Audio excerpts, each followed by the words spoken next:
Ya kalau negatif dia nggak ada. Ini negatif cyanida, itu konform. Terima kasih. Enggak, dia suruh minum sama saya berdua. Nanti jadi negatif nanti. Ya udah gitu aja, susah.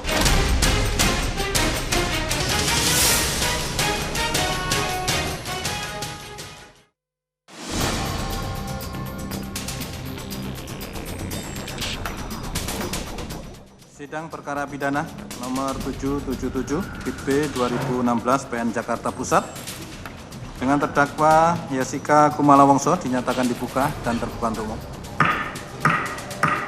Persidangan pembunuhan Wayan Mirna Salihin dengan terdakwa Jessica Kumala Wongso telah berlangsung 17 kali. Beragam saksi dan ahli telah dihadirkan. Untuk membuktikan kesalahan terdakwa, rekaman CCTV diputar di ruang persidangan. Gerak-gerik Jessica pun di Cafe Oliver dianalisa. Penuntut umum pun menghadirkan sejumlah ahli untuk memaparkan keahliannya. Dari sikap mencurigakan yang terekam CCTV dan latar belakang kehidupannya, keterangan ahli pun menjurus ke Jessica sebagai pembunuh Mirna.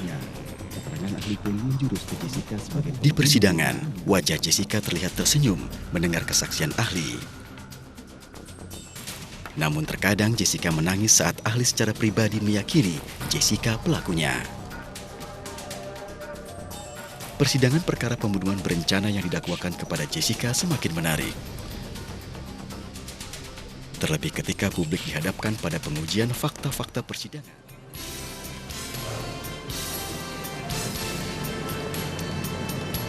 Ya, 17 kali pemirsa persidangan sudah digelar untuk menguak siapa sebenarnya pembunuh dari Wayan Mirna Salihin. Dalam kasus ini terdakwa tunggal adalah Jessica Kumala Wongso. Dan kita lihat dari keterangan saksi yang sudah dihadirkan oleh pihak jaksa penuntut umum. Malam hari ini kami akan ajak Anda untuk menguji dari persidangan Jessica Kumala Wongso tersebut dengan 3 orang narasumber yang sudah hadir di studio Talk to News. Kami perkenalkan terlebih dahulu ke hadapan Anda seorang pakar hukum pidana, ada Pak Nasrullah malam hari ini. Kemudian dari salah satu tim kuasa hukum Jessica Kumala Wongso sudah hadir, ada Pak Yudi Wibowo. Kemudian juga seorang kriminolog yang juga sudah beberapa kali memberikan komentarnya begitu ya terkait dengan kasus ini, ada Pak Thomas Sunario. Selamat malam Bapak-bapak, terima kasih sudah hadir. Menjelang akhir pekan besok, boleh kita kulik-kulik lagi terkait dengan persidangan kemarin yang sampai dengan persidangan ke-17 masih membuat masyarakat juga penasaran begitu ya. Apakah memang benar terdakwa Jessica lah yang meracuni Mirna atau sebagai pembunuh dari Wayan Mirna Salihin? Saya ke Pak Yudi Wibowo terlebih dahulu. Dari persidangan ke-17, seluruh saksi dari pihak JPU atau Jaksa Penuntut Umum sudah dihadirkan sebenarnya. Apakah ini memang sudah, kalau Anda lihat sebagai seorang kuasa hukum, sudah mengarahkah atau memang sudah cukupkah saksi yang dihadirkan ini? Bagi saya, saksi-saksi yang dihadirkan jaksa sampai hari ini belum bisa menunjukkan perbuatan meracuni itu, menaruh racun itu yang di dalam kopi Mirna itu. Kopi Mirna belum bisa itu menguak fakta secara sesungguhnya begitu maksudnya? Racun cyanidanya itu dari mana? Siapa yang tahu bagaimana caranya meraciknya di dalam kopi itu? Itu yang perlu harus dibuktikan. Kalau kemarin dalam CCTV, seorang saksi ahli digital forensik sudah menyampaikan ada gerakan dari seorang Jessica Kumala Wongso di sana. Gerakan itu apakah itu meracuni, itu masih dugaan. Tapi gerakan itu cyanidanya di mana? Apa cyanida dibawa di kantong, dibeginikan, atau dituang begini? Ya kan macam-macam itu. 15 gram per liter itu banyak, Mbak. Bukan yang sedikit. Kalau nampak itu pasti nampak bendanya. Di TV maupun ada saksi-saksi yang melihat. Kalau dari Anda, menurut Anda belum ada pembuktian secara fakta. Ingat 15 gitu ya? gram per liter. Itu benda banyak, Mbak. Timbang aja 15 gram gula pasir. Coba kita praktekkan. Gimana caranya membawa? Apa nggak ketahuan orang? Ya. Seperti sabu-sabu putih gitu. Dituangkan kah begini, terus diaduk kah, atau dikantongi begini, dituangkan begini. Kalau kemungkinan atau di tempat obat seperti gini dituang begini. Kalau kemungkinan yang ada mungkin ditaruh di dalam tas, kemudian dalam sebuah kantong plastik. Silakan. Kemarin bagaimana juga caranya? sudah sempat disampaikan dalam persidangan. Itu pun ya pasti ada apa yang kececer itu.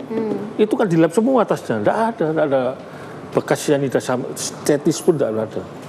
Bagaimana? Kalau ada orang mati, di situ ada Jessica yang bunuh.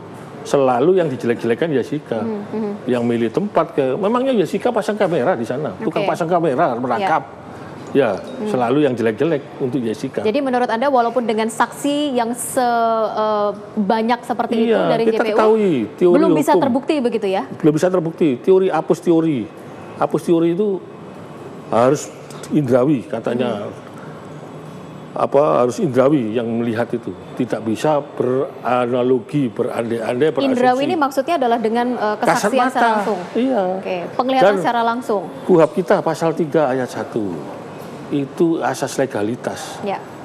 Apa saksi angka 1 ayat 6 yang melihat, ya dengar, ya alami sendiri. Ya itulah yang seharusnya diperkuat oleh jaksa untuk buktikan bahwa Jessica itu benar-benar meracuni. Jadi menurut Anda adalah kesaksian. Sampai sekarang kan itu belum dijalankan. Kesaksian ini adalah bukti yang sebenarnya, bukan hanya melalui bukan dari CCTV. hanya ahli dipanggil, ahlinya tidak mau isyarat. Contohnya tidak mau isyarat ahli psikologi. Ahli psikologi itu S1.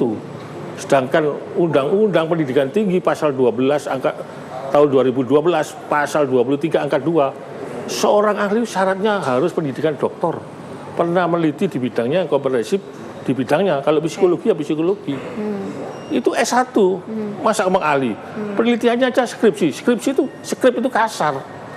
Berarti penelitian yang kasar mau menjustifikasi menghukum orang hukuman mati ini loh ya. Hukuman terberat di antara hukuman pidana itu pasal 340 ini. Tidak bisa. Itu aja ahlinya cacat hukum. Baik, dari sudut saksi yang dihadirkan juga tidak memenuhi syarat. Tidak memenuhi syarat, salah satunya itu. Salah satunya itu. Kemudian ahli, juga dan keterangan ahli itu perlu diingat, tidak bisa membentuk fakta hukum yang baru. Ini nggak terang, tahu-tahu ini tidak ada, tahu-tahu ada ahli, bisa ada. Nah, itu tidak benar itu. Justru tidak bisa membentuk fakta hukum yang baru. Kita coba ke Pak Nasrullah kalau seperti itu. Kalau Anda lihat dari kacamata hukum pidana, Anda seorang ahli hukum pidana begitu ya, melihat dari rentetan kasus ini sendiri. Tadi mungkin Pak Yudi adalah seorang kuasa hukum yang melihat bahwa sebenarnya fakta ketika Jessica melakukan seolah-olah adalah memberikan racun di sana tidak tergambarkan. Walaupun sebenarnya jaksa penuntut umum merasa bahwa CCTV ini adalah sebuah kunci yang memang bisa dihadirkan dalam persidangan. Jadi kalau gini ya, yang namanya sebuah surat dakwaan dibuat oleh penuntut umum, dia membangun sebuah konstruksi hukum terlebih dahulu. Konstruksi hukum itu untuk dia buat sedemikian rupa rangkaian peristiwa itu. Kemudian dia harus buktikan dengan dua macam bukti. Ada alat bukti, ada barang bukti namanya ya. Kalau alat bukti itu terjemahannya adalah kesatuan data-data formil. Kesatuan, kenapa dikatakan kesatuan? Dia nggak bisa satu berdiri sendiri. Dia minimum dua alat bukti yang berkaitan satu dengan lain. Data-data formil apa? Itulah yang disebutkan di dalam undang-undang. Bahan yang digunakan untuk menentukan terbukti tidaknya suatu perkara pidana. Nah, yang kedua adalah tadi barang bukti. Nah, barang bukti di dalam KUHP kita, undang-undang kita tidak diakui sebagai alat bukti. Tidak dianggap sebagai kesatuan data formil. Tapi di beberapa negara di dunia, barang bukti itu dianggap sebagai alat bukti. Di beberapa negara, termasuk di Indonesia? Indonesia tidak. Oh, di Indonesia tidak. Barang bukti di Indonesia itu sebagai data pelengkap, data penunjang, data penguat dari alat bukti. Nah, contoh paling sederhana, selalu saya katakan begini. Ini contoh yang gampang dipahami oleh masyarakat ya. Suatu hari Pak Yudi menikam saya dengan pisau. Nah, kemudian dilihat oleh Pak Jonathan ya. Nah, kemudian Pak Jonathan dihadirkan sebagai saksi. Pak Jonathan, apakah Anda melihat Pak Yudi menikam terdakwa menikam Pak Nasrullah? Iya. Anda lihat ditikam pakai apa? Pakai pisau. Oleh penuntut umum diperlihatkan apakah pisau ini? Iya, pisau itu. Jadi pisau ini telah memperkuat keterangan saksi. Nah, kemudian perut saya itu di visum. Visum itu adalah keterangan dari seorang ahli. Keterangan seorang ahli bisa bisa berbentuk dua alat bukti. Pertama, kalau dia sampaikan tertulis menjadi alat bukti surat. Misalnya saya di visum, visum itu alat bukti surat. Tapi kalau ahli itu hadir ke persidangan, dia memberikan keterangan di sidang, maka menjadi keterangan ahli. Nah, di visum itu disebutkan terdapat luka di perut Nasrullah yang lebarnya 5 cm, dalamnya 10 cm. Ternyata pisau yang diperlihatkan di persidangan lebarnya 10 cm.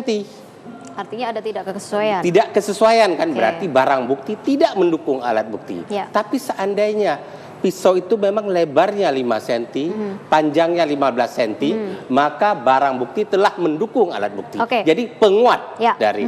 Nah, terus kemudian konstruksi hukum yang dibangun oleh penuntut umum, gini, ketika membuktikan sebuah perkara, ada bukti yang mutlak, sempurna bukti itu. Seperti? Misalnya, ketika, maaf ya, saya tidak bicara kasus Jessica, tapi saya bicara secara umum. Kasus peracunan misalnya, maka bisa dibuktikan orang itu memasukkan racun ke dalam sebuah makanan, langsung bisa dilihat, ada saksi yang melihat. Nah, dan racunnya ada. Tapi ada juga kondisi-kondisi tertentu tidak ada yang melihat masukkan racun dan tidak ada satu rekaman yang bisa melihat. Lalu apa yang bisa membuktikan? Yang bisa dilakukan adalah dengan membangun konstruksi hukum dengan saksi berantai. Artinya, saksi berantai itu selalu saya katakan saksi berantai itu tidak ada satu yang utuh. Tapi kalau dirantai, dikait-kaitkan, dihubung-hubungkan, dia menjadi satu kesatuan yang utuh. Dalam doktrin, dalam ilmu hukum, saksi berantai itu diakui sebagai alat bukti asalkan rantainya tidak terputus. Artinya kalau boleh saya simpulkan dari apa yang sudah Anda sampaikan, yang disampaikan oleh Pak Yudi tadi adalah sebenarnya sah-sah saja begitu ya, kalau tidak ada bukti kuat yang mengarah kepada adanya sianida tersebut atau racun tersebut, kemudian adanya fakta ketika terdakwa memasukkan sesuatu begitu. Faktanya sampai sekarang memang tidak ada satu orang saksi pun yang melihat adanya keadaan terdakwa memasukkan racun.